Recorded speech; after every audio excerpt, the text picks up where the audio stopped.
حافظ صاحب، ملکی سیاست آپ کو کس طرف جاتی ہوئی نظر آ رہی ہے؟ اور اگر ملکی سیاست پہ بات ہوتی ہے تو پچھلے کچھ سالوں سے پاکستان تحریک انصاف ہی سب سے زیادہ اہم جماعت کے طور پر ڈسکس ہو رہی ہوتی ہے۔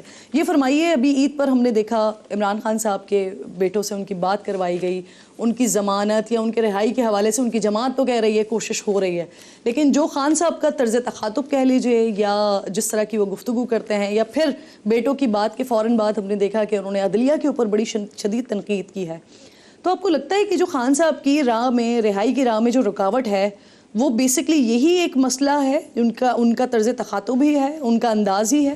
دیکھیں، بنیادی طور پر اس سے قطع نظر کہ کون کیا ہے، اصولی بات یہ ہے کہ جو پولیٹیکل لیڈرشپ ہے اس کو پولیٹیکل گراؤنڈ پر جیل میں نہیں ڈالنا چاہیے۔ اور سارے سیاسی اختلافات کے باوجود ہمارا موقف یہی ہے کہ عمران خان صاحب ایک سیاسی قیدی ہیں اور ان کو رہا ہونا چاہیے۔ اور جو بھی کیسز ہیں، ٹھیک ہے، عدالتوں میں ثبوت ہیں، دیکھیں نا، وہ جو بھی 9 مئی کا واقعہ تھا اس کی بالکل پراپر انکوائری ہونی چاہیے، بجائے اس کے کہ ایک ایسی عدالتوں کے ذریعے سے کام لیا جائے جو خود ہی آپ تشکیل دیتے ہیں، خود ہی ترمیمیں کر کے اپنی مرضی کی چیزیں بناتے ہیں، تو اس سے تو عوام کا اعتبار تو نہیں ہے۔ تو خان صاحب کو تو رہا ہونا چاہیے، اور اگر کرپشن کے الزامات ان کے اوپر ہیں تو پھر نواز شریف صاحب اور زرداری صاحب کو کہاں ہونا چاہیے؟ یہ تو پاکستان کے کسی بچے سے بھی پوچھیں گے تو اس کو وہ کھولی نہیں ملے گی جہاں پر ان کو ڈالا جائے۔ اس لیے میں سمجھتا ہوں کہ یہ باتیں کرنا سب جانتے ہیں، یہ حکومتیں یہی کام کرتی ہیں کہ ایک آتی ہے تو دوسرے کو اندر کر دیتی ہے، دوسرے آتی ہے تو پہلے کو اندر کر دیتی ہے، یہ سلسلہ تو اب ختم ہونا چاہیے۔ اس سے پہلے والی حکومت میں بھی یہی ہوا، خان صاحب کی حکومت میں بھی، اور موجودہ حکومت میں بھی یہی ہو رہا ہے۔ غلط کیا۔ اچھا، اب جہاں تک اس بات کا تعلق ہے کہ دیکھیں، مینڈیٹ کا جو ہے نا احترام کرنا چاہیے۔ یہ مینڈیٹ کا احترام کرنا جو ہے وہ کسی فرد کا احترام نہیں ہے، پاکستان کے عوام کا احترام ہے، پاکستان کے آئین کا احترام ہے۔ جب بھی آپ مینڈیٹ کے الرغم اس کے برخلاف جب کاروائیاں ڈالتے ہیں تو ٹرسٹ ڈیفیسٹ پیدا ہوتا ہے عوام، کیونکہ عوام جس کو ووٹ ڈالتے ہیں تو جب ان کی مرضی کا بندہ نہیں آتا تو آپ کا اعتماد بحال نہیں ہو سکتا، آپ کچھ بھی کر لیں، آپ کتنے بھی بڑے چیمپئن بن جائیں، یہ اعتماد کبھی بھی بحال نہیں ہو سکتا۔ تو پاکستان کے تمام جو ارباب اختیار ہیں، میں ان سے کہتا ہوں کہ یہ کام ان کو کرنا پڑے گا کہ پاکستان کے عوام میں جب تک ٹرسٹ نہیں آئے گا، جب تک آپ مسئلہ حل نہیں کریں گے۔ آپ بحرانوں سے گزر رہے ہیں، آپ کو اندرونی بحران ہیں، آپ کے ہاں بیرونی قوتیں آپ سے میڈیشن تو کروا رہی ہیں لیکن بی ایل اے کو سپورٹ بھی تو کر رہی ہیں، وہی تو انفلٹریٹ کرتے رہے ہیں، انہوں نے بیڑا غرق کیا ہے، دہشت گردی امریکہ کی وجہ سے ہے پاکستان میں۔ تو اس لیے یہ سمجھنا کہ جناب اس کے ذریعے سے مسئلہ حل ہو جائے، مسئلہ تو پاکستان کے عوام سے جب تک پاکستان کے صاحب اقتدار لوگوں کی دوستی نہیں ہوگی، اور وہ دوستی ہوگی مینڈیٹ کا احترام کر کے، جس کا بھی مینڈیٹ ہو صحیح اس کو لائیں، اور باؤنڈریز ہونی چاہیے سب۔ سیاستدان، اب بدقسمتی یہ ہے کہ سیاستدانوں کا پرابلم کیا ہے، سیاستدان اپنی پارٹی میں جمہوریت نہیں لاتے، یا تو خاندان پہ چلتی ہے یا جو ہے ڈکٹیٹرشپ پہ پارٹی چلاتے ہیں۔ سیاستدانوں کا پرابلم یہ ہے کہ انہیں الیکٹیبل چاہیے ہوتے ہیں، سیاستدانوں کا پرابلم یہ ہے کہ انہیں اسٹیبلشمنٹ کی چھتری چاہیے ہوتی ہے۔ اگر اسٹیبلشمنٹ غلط حرکت کر رہی ہے تو پھر سیاسی جماعتوں کو بھی تو اپنے آپ کو ٹھیک کرنا چاہیے نا، کڑوا گھونٹ پینا چاہیے اور برداشت کرنا چاہیے، محنت کرنی چاہیے، عوام کے ساتھ ہی، عوام پر اعتبار کریں، اسٹیبلشمنٹ پہ اعتبار نہ کریں، ورنہ پھر یہی حال ہوگا سب کا۔ تو مجھے فرمائیے، اس میں وقت لگتا ہے۔ صحیح حافظ صاحب، عمران خان صاحب کے رہائی کے لیے وزیر اعلیٰ نے اعلان کیا رہائی فورس بنانے کا، اور آج تو پھر یہ بھی اطلاعات آئیں کہ اس کی رجسٹریشن کا بھی آغاز ہو گیا ہے۔ آپ عرصہ دراز سے پاکستان کی سیاست کو دیکھ رہے ہیں، پاکستان کی سیاست میں عملی طور پر آپ خود موجود ہیں، یہ فورس وغیرہ بنانے سے رہائیاں ہو جاتی ہیں؟ نہیں، یہ تو ظاہر ہے، دیکھیں نا وہ کیا کریں، ان کا پرابلم یہ ہے کہ وہاں نا جو پی ٹی آئی کا پرابلم ہے وہ یہ ہے کہ عمران خان ہیں اور عمران خان ہیں اور عمران خان ہیں، 1 نمبر سے لے کر 1000 نمبر تک بھی عمران خان ہے، اس کے علاوہ تو پارٹی ایگزسٹ ہی نہیں کرتی۔ جس پر وہ ان کی طرف سے ہوگا اس کو لوگ قبول کرتے ہیں، جب وہ ہاتھ ہٹاتے ہیں تو اس کو قبول نہیں کرتے۔ اب یہ ہر فرد ظاہر ہے جب کسی پوزیشن پہ آتا ہے تو اپنے آپ کو جسٹیفائی کرنا چاہتا ہے نا، تو وہ پچھلے والے بھی قافلے لے کر جاتے تھے، 11 ضلعوں سے گزر جاتے تھے ایک دن میں، اور یہ والے بھی جو ہیں وہ کوشش کر رہے ہیں کہ اس کے ذریعے سے وہ اپنی جسٹیفیکیشن کریں، لیکن یہ بات اچھی طرح سے یہ جانتے ہیں جو سی ایم صاحب ہیں کہ یہ فورس بنانے سے مسئلہ حل نہیں ہوگا۔ اور فورس کا مطلب کیا ہے؟ ایک تو پولیٹیکل فورس ہوتی ہے، سیاسی مزاحمت تو بہترین چیز ہے، اچھی بات ہے، ہونی چاہیے، لیکن اگر یہ مزاحمت عسکریت میں تبدیل ہو جائے گی تو پھر تو کچھ بھی نہیں بچے گا، جو کچھ ہے وہ ختم ہو گیا۔ جب بنا رہے ہیں کہ فیس سیونگ کے لیے، فیس سیونگ ہے، اور ان کو یہ اختیار حاصل ہے، ان کو پی ٹی آئی سمیت کسی بھی پارٹی کو یہ حق حاصل ہے کہ وہ اپنے ورکرز کو اسٹریم لائن کرے، احتجاج کرے، مزاحمت کرے، اور ان کو احتجاج کا رائٹ ہے، ملنا چاہیے۔ البتہ اس طرح کی کوئی چیز کا تاثر دینا کہ جس کے ذریعے سے ہم جا کے قبضہ کر لیں گے تو وہ تو ناممکن ہے، اور نہ یہ کرنا چاہیے، اس سے اجتناب کرنا چاہیے۔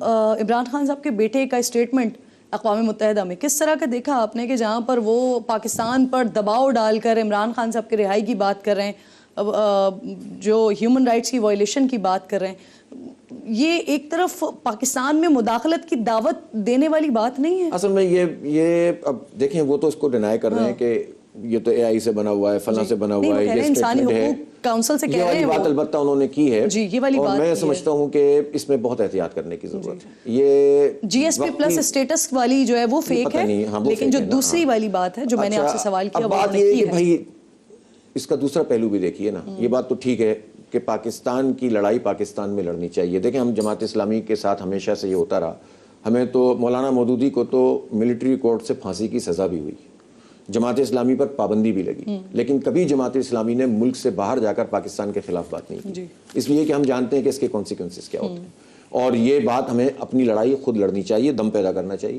اس لیے کہ یہ پہلی مرتبہ نہیں ہو رہا پاکستان میں. بعض لوگ سمجھتے ہیں کہ یہ سیاستی ابھی شروع ہوئی ہے, شعوری ابھی شروع ہوا ہے, کامی ابھی شروع ہوا ہے. ایسا نہیں ہے, لوگوں نے بڑی قربانیاں دی ہیں, بڑی جدوجہد کی ہے. حافظ صاحب جماعت اسلامی کا تذکرہ جب کیا آپ نے تو مجھے بنگلہ دیش یاد آ گیا. بنگلہ دیش میں وہاں پر بڑا مومنٹم بنا, لیکن نتائج بڑے مختلف آئے.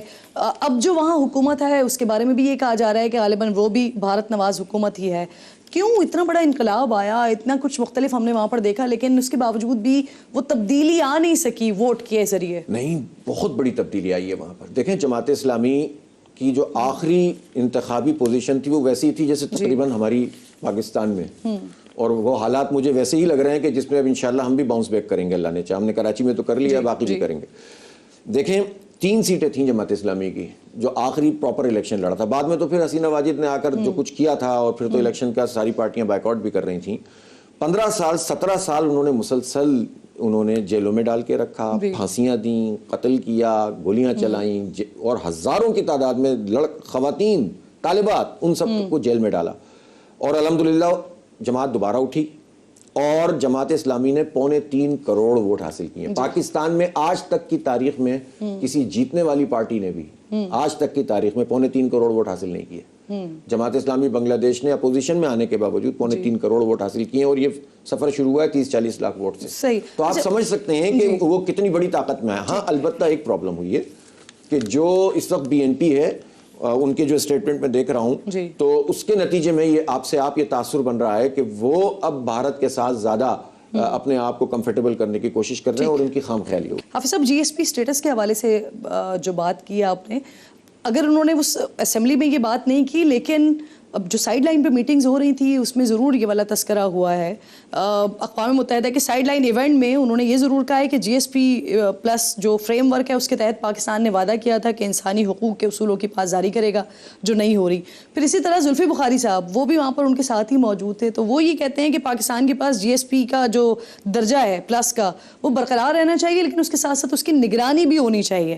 تو آپ کیا سمجھتے ہیں یہ ایسے پلیٹ فارم پر یہ بات کر کے اس جی ایس پی اسٹیٹس کو متنازع بنانے والی بات نہیں ہے؟ میرا خیال اس میں احتیاط ان کو بھی کرنی چاہیے. اور ایک مسئلہ پی ٹی آئی کا اس وقت یہ ہے کہ اس وقت پی ٹی آئی جس طرح میں نے کہا نا کہ امریکہ میں چند گروہوں کے ہاتھوں پورا امریکہ یرغمال ہے, پی ٹی آئی کا پرابلم بھی یہ ہے کہ کچھ ایسے لوگ جو سوشل میڈیا انفلوئنسر بنتے ہیں, کچھ ایسے لوگ جو لابنگ کے لیے فرم ہائر کرتے ہیں. اس وقت تو امریکہ میں لابنگ کے لیے پی ٹی آئی نے بھی اور حکومت نے بھی فرم ہائر کی ہوئی ہے, اور سب ڈونلڈ ٹرمپ کی خوشنودی حاصل کرنے میں کوشش کر رہے ہیں, کام کر رہے ہیں. یہ انہی کوششوں کا ایک تسلسل ہے. حالانکہ میں سمجھتا ہوں کہ یہ سب چیزیں بیکار ہوتی ہیں, اس سے کچھ حاصل نہیں ہوتا. اور اپنے ہی ملک میں اور اپنے ہی عوام کے ساتھ مل کر ہم جو سیاسی مزاحمت پیدا کر سکتے ہیں اسی سے حالات بدلتے ہیں, اور اس میں بڑے استقامت کا مظاہرہ کرنا پڑتا ہے. دنیا میں ایسا جہاں بھی مشکلات ہوتی ہیں اس میں یہ کام کیا جاتا ہے. تو میرا خیال ہے کہ پی ٹی آئی کو اس سے اجتناب کرنا چاہیے اور صحیح ڈائریکشن پہ کام کرنا چاہیے ملک میں رہتے. ہاں البتہ میں یہ ضرور کہتا ہوں کہ جو انسانی حقوق کی خلاف ورزیاں ہو رہی ہیں وہ نہیں ہونی چاہیے. پاکستان میں یہ کوئی پولیس اسٹیٹ یا کوئی اس طرح کی اسٹیٹ تھوڑی ہے کہ جو چاہو کرتے رہو اور کوئی پوچھنے والا نہیں. بالکل ٹھیک. بہت بہت شکریہ حافظ صاحب, پروگرام میں آپ ساتھ موجود تھے. انتہائی اہم گفتگو اب مکمل طور پر اس وقت جو منظرنامہ ہے پاکستان کی سیاست کا یا پھر جو دنیا میں اور جو اس خطے میں چل رہا ہے اس پر حافظ نعیم الرحمان صاحب اپنی ماہرانہ گفتگو کر رہے تھے. وقت ختم ہو گیا پروگرام کا. انشاءاللہ ناظرین سے ملاقات ہوگی کل. اپنا اور اپنے ملک کا خاص خیال رکھیے. فلسطین کو, مقبوضہ کشمیر کو اپنی دعاؤں میں یاد رکھیے. اللہ نگہبان.